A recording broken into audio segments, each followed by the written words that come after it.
Hello, everyone, and welcome to the Abundology podcast. My name is Renee Spears, and I'm a spirit guide channeler and spiritual life and business mentor.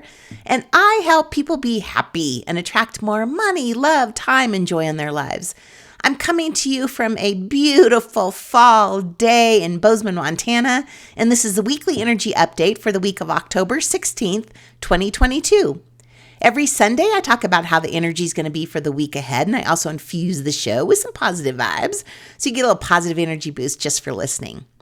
Now, next week, not this week, but next week, starting on Sunday the 23rd, Scorpio season starts.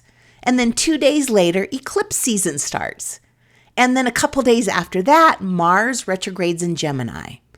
So these are all huge shifts. And this is the last week before those big shifts start.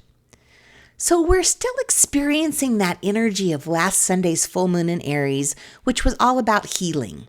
We had the moon, we had Chiron, and we had that grand trine all helping us heal. So when there are astrological events, the energy builds toward it, and then it peaks, and then it wanes.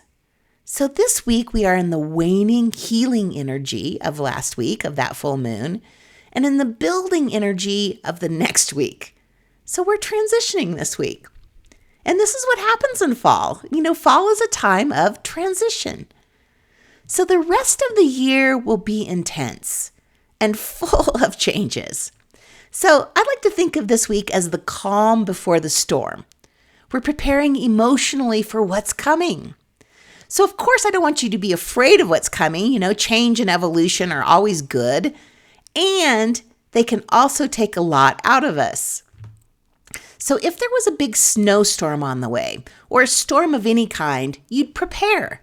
And that's what this week is for, preparing. And just as if a big storm was coming, you'd make sure that you had what you needed to take care of yourself, starting with your health. So this is the week to go grocery shopping and stock up on all the healthy food.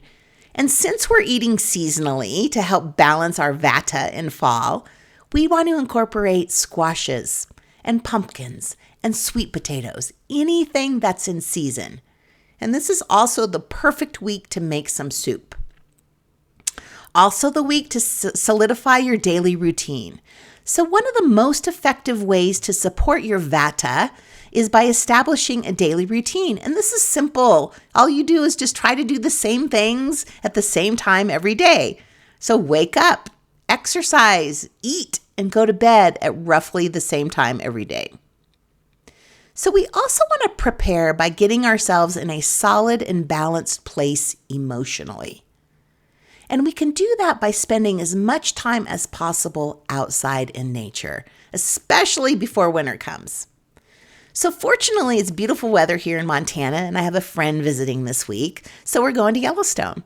So I haven't been in about 3 months because the flooding closed the north entrance, and that's usually the entrance that I use.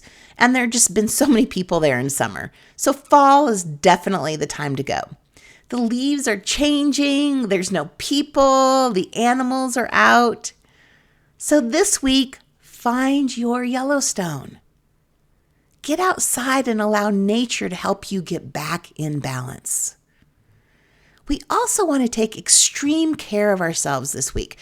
Take a minute to ask, what do I need this week? And then give it to yourself. Now, this might be a good practice to permanently incorporate into your life. Every morning, ask yourself, what do I need today? I do this with my funnel meditation. Every morning I check in with myself to see what I need that day.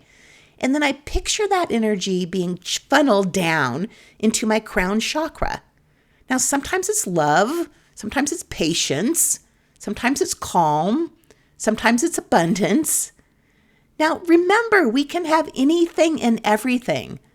But first, we need to figure out what it is that we need to be our best selves. And then once we figure it out, just give it to yourself. So this week, practice giving yourself what you need to heal, to relax, and to prepare. So years ago, I read an article that stuck with me, and it was about pain management in the United States versus other places in the world. So in the US, it's considered a badge of honor that you're tough, that you're a better person if you can just push through that pain. You don't need those pain meds. You're tough. And this attitude was very unique to the United States. In other parts of the world, they just did what they needed to do to treat the pain without judgment. So what do you need to do this week?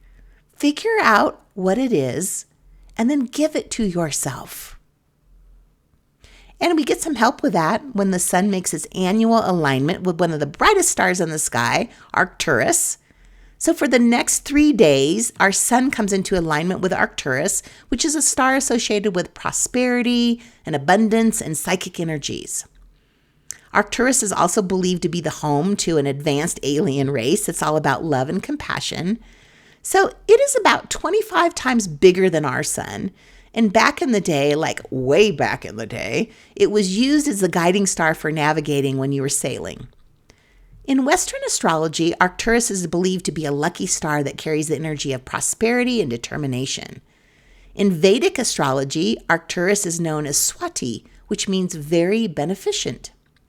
So when the sun aligns with Arcturus, it beams down this beneficial energy full of joy and abundance, which is exactly what we need for the healing and preparation that we're doing. Also this week on Saturday the 22nd, Venus aligns with the sun.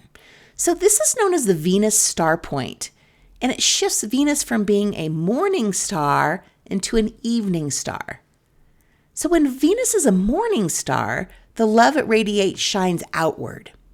But when Venus becomes an evening star, the love it radiates shines inward.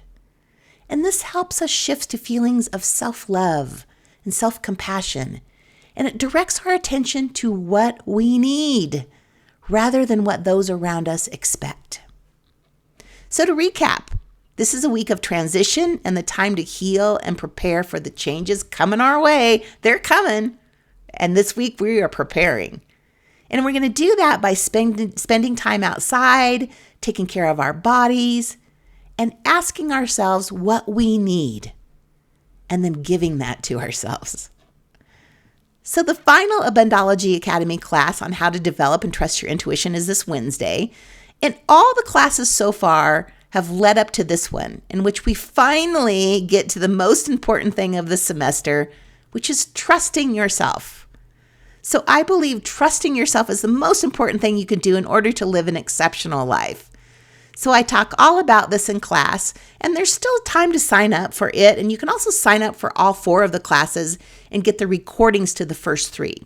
So I'll put a link in the show notes, or you can just go to my website, abundology.com, and register there. So as always, thank you for listening and passing this podcast on to a friend you think may find value in it. Enjoy the week by giving yourself whatever it is that you need, and I will talk to you again next week.